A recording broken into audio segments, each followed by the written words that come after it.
Thank you, and good morning, everyone. The Boeing Company and the Employees Community Fund of Boeing Puget Sound are proud to partner with the United Way this morning and all year, just as we have been doing for the past 70 years. We're proud and excited to say that next year, Boeing will be celebrating 100 years of being a part of this community and being able to work with our partners by helping to make Snohomish County a great place to live. We believe in innovation, change, and opportunity, and we were thrilled to learn that Stacey Stewart would keynote this event this morning, as she also believes in the power of innovation and opportunity for all. As U.S. President of United Way Worldwide, Stacey leads the strategic direction for United Way in the United States, working with leaders to drive community impact. Before joining the United Way, Stacey was Chief Diversity Officer and Senior Vice President for the Office of Community and Charitable Giving at Fannie Mae. She speaks passionately about impact and collaboration and about how we can address the biggest challenges facing our community by working together. So please join me in welcoming Stacey Stewart to the stage.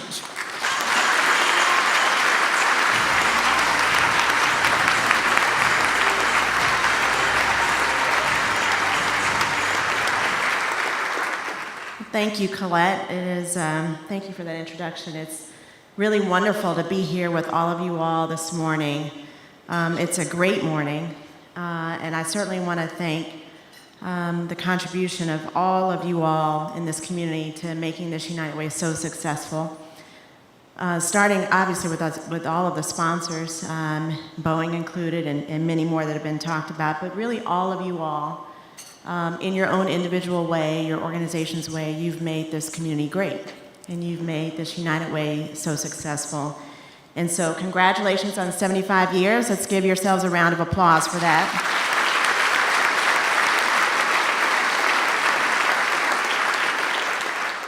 And some of what we saw, what makes this community so special, just came in the form of all those great awards that were given out, and some wonderful, wonderful individuals and couples who obviously stand out in terms of their contribution. And I want to say congratulations to all of them as well.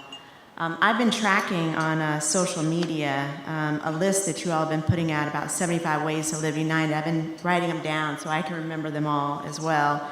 I think it's a great way to remember ways, sort of big and small, that all of us can work together, and individuals and organizations can come together to improve our communities. And you all have certainly done some fantastic things here in Snohomish County, and certainly the world's eyes, certainly the country's eyes, were on this part of the country not too long ago with the Oso, Washington landslides, and we rallied around this United Way to sort of help support so many families in parts of this community that were affected by that. And it's, I know there's still work to be done, I'm sure, to make sure that those families are supported in the near term and the long term. But it is sort of that spirit of coming together that represents the best of United Way. United Way has always been, as so many people have already said, it's historically been that place in this country where everyone can come together, even if you don't always agree on everything else.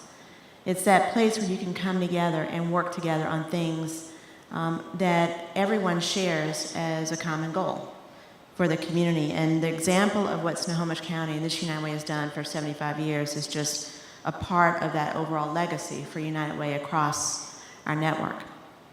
So I became United Way U.S. President back at the end of 2012. And I know you're celebrating 75 years. Boeing is celebrating a big anniversary coming up. United Way as a network has been around for almost 130 years.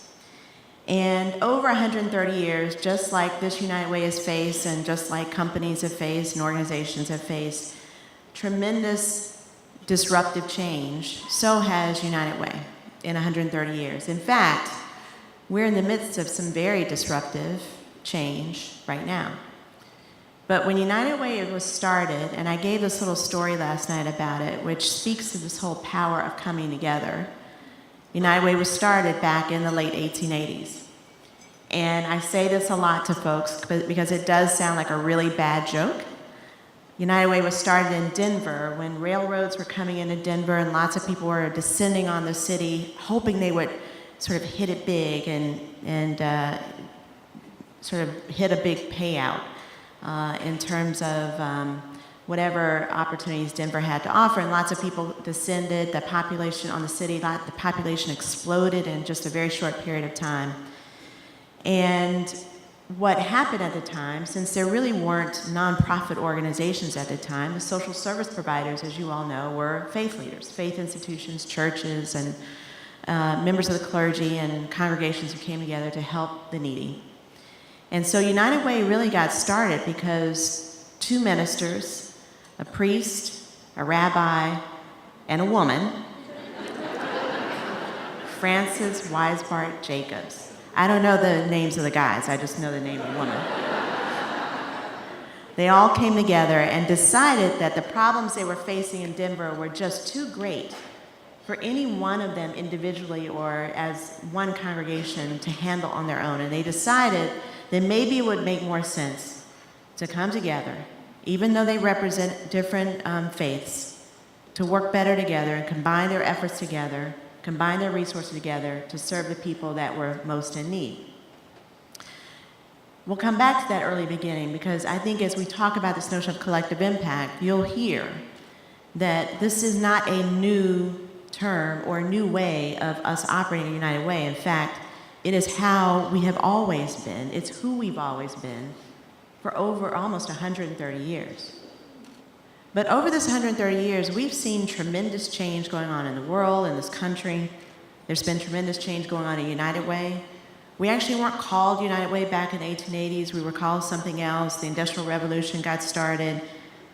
In the early 1900s, we began to see the beginning of World War I. There was a lot of effort for communities to come together to form war chests and to raise money to support individuals and families who needed help to survive the war. Something called a community chest got started. War chests grew. Other organizations got formed and were raising money as well. American Red Cross. There were things called the United Defense Fund, all these different names. And then something called the United Fund evolved out of all of that. And then through the 50s and into the 60s and 70s, and the 50s saw incredible economic expansion. It was during that middle part of the last century that we formed this incredible relationship with organized labor. And it's so great to see the representation of organized labor and how deeply committed they are to this community and to the work of United Way and helping others. But I don't know if you know this, but part of how we now understand workplace giving to be going on today came because of the agreement between organized labor and the auto companies to allow workers to pay union dues through payroll deduction. And the companies and organized labor came together and said, well, if we're going to do that, why don't we also figure out how to give a little bit to help the community? And that notion of payroll deduction that went to what then became known as United Way is what really moved United Way into now the largest privately funded nonprofit organization in the country and in the world. And it came on the backs of community and organized labor coming together to make a difference in other people's lives.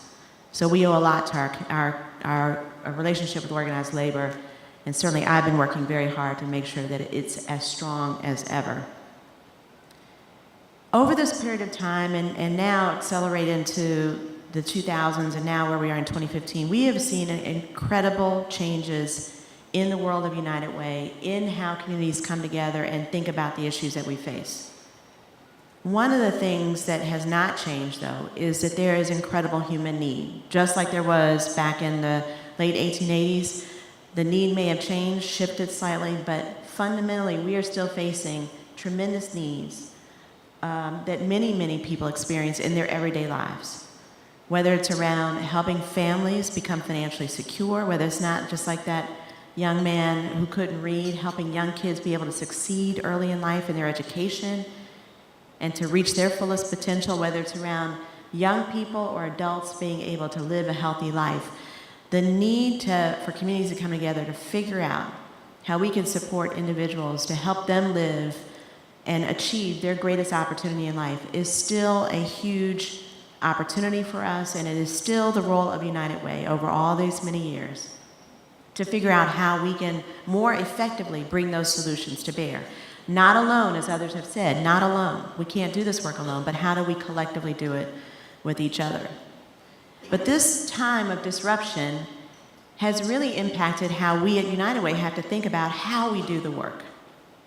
You know, when in the middle part of the last century, when lots of people were in the workplace, lots of people were in manufacturing jobs, lots of people were in traditional workplaces, there were lots of people able to give to United Way, lots of people that worked in traditional places that used payroll deduction to actually channel their gifts. And by the way, there weren't smartphones back then in 1940s and 50s like there are now. So you were okay to trust something called the United Way to receive your money, and you trusted that United Way, because of all the community involvement, would do right by your investment, would put that money into organizations and to efforts that were really creating good. And even though United Way continues to do that, and I feel like we do a fantastic job in investing the money into the most worthy efforts going on in community, the challenge is that people in the workplace and today have a lot more information and a lot more access to things that they may want to get involved in. So the question is, what is the role of United Way to facilitate giving if everyone in your hand today can give to whomever you want, any minute of the day, 24 hours a day, 7 days a week, and you don't need a big entity like United Way to help make that happen. Now, we may make it easier for you, and we certainly want to make it as easy as possible.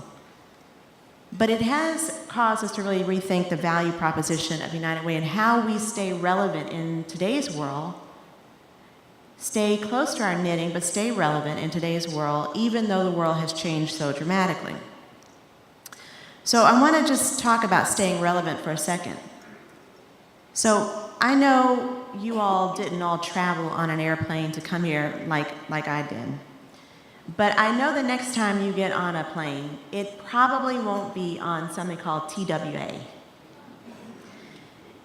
And I also know that it's probably true that you all, if you've gone shopping recently, you may have gone to any of the big retailers in town, but I'm thinking that you probably haven't been to a Woolworths lately. And for those of you on social media, I'm also sort of guessing, I may be wrong on this, but I know I've seen a lot of tweets on this event today, and probably will see some Facebook posts, but I'm probably not myself, and you might not either, be checking your MySpace account to figure out what's been going on in United Way of Snohomish County.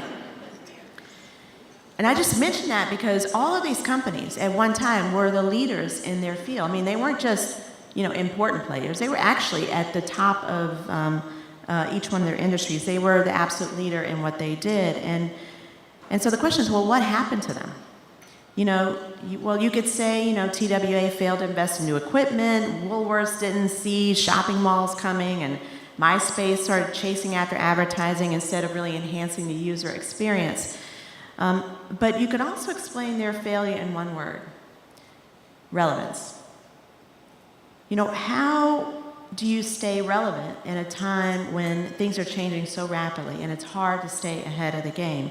When these companies were no longer relevant, they were no longer sustainable. And in a time of disruption, it's more important than ever at United Way that we understand how we remain relevant and important to all of you all, and to this community and to communities all around the country and around the world. There's a woman named Deborah Kay who's an innovation expert, and she says that every organization must ask 2 questions every year.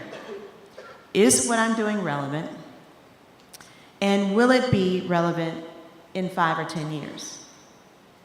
And we think that if organizations don't ask this question, ask that relevance question, we think that it's an important miss for us and for anyone.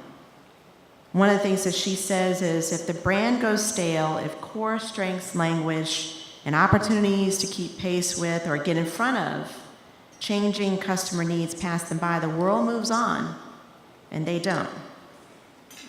So for us, does being relevant mean you've got to change and reinvent yourself every few years and become a new organization every time there's some disruptive change going on? You know, for us, not necessarily so. There's another woman that we've been tracking. Her name is Andrea Colville, and she's with a PR firm. She said you're vulnerable if you rest on your laurels, but also if you're constantly reinventing yourself. She said that true relevance is being relentless about innovating on your core assets. Relentless about innovating on your core assets. So for me, when I think about that history of United Way and how we got started in Denver, that our core asset has been, and I think will always be, that opportunity to convene and invite people from all across the community to work on things together. I think what we've got to do is, especially to stay relevant, is work on things that matter to people in a community, to work on things that change people's lives for the better, and to make sure everyone who wants to get involved in that work can be involved in whatever way they choose. That's what we do at United Way. That's what we've always done. And we are most relevant to you all here in Snohomish County when we are doing that work. And so when people here have talked about the summits that have happened, when even today you all took a poll to say, what are the things here that are really most critical for us to work on? That's exactly what we're talking about in terms of what a United Way has to do to listen, to learn, and then to work on behalf of your priorities, not what's in our own best interest. You know, my good friend Rich Harwood was here last year, and I know he impacted you all greatly. You've mentioned him this morning. Rich Harwood and I formed an incredible partnership that I think has transformed a lot of our network. To not make a move, to not make a decision, to not start down any path, to not start working on anything that you think is important unless and until you've turned outward to listen to what other people care about and what other people see as important. So knowing what communities need, working on those issues that are of primary importance to communities, being able to assemble all the resources to meet those challenges, which means galvanizing people and partners and resources to work on the key issues of the time, and bringing positive change to improve lives and communities. That's what we do today. That's what we've done since 1886. And that's what we're going to continue to do as we move forward. I've been really excited to hear about the changes that are going on here. I know there's some new changes that are going to be announced as soon as I'm finished here. But as you shift your focus, probably for the next many years to come, it's going to be important to stay in touch with the community about how you're doing that work and how you're making progress. And I don't think there's probably any more important issue facing us that impacts or is impacted by every pillar of work that we're focused on, education, income, and health, than focusing on breaking this cycle of poverty. But what I also want to tell you is that breaking the cycle of poverty, if it were easy to do, it would have been done.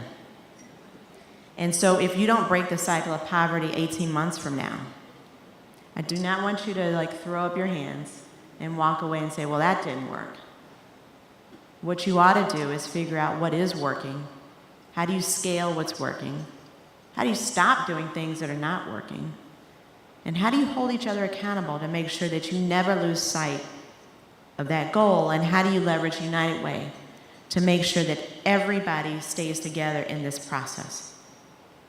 I've been spending a lot of time with United Ways over the past few years, and one of the things that I did when I came to United Way was to really drill this notion of United Way being this galvanizer, otherwise known as sort of a backbone, a convener to focus the community on its most pressing needs.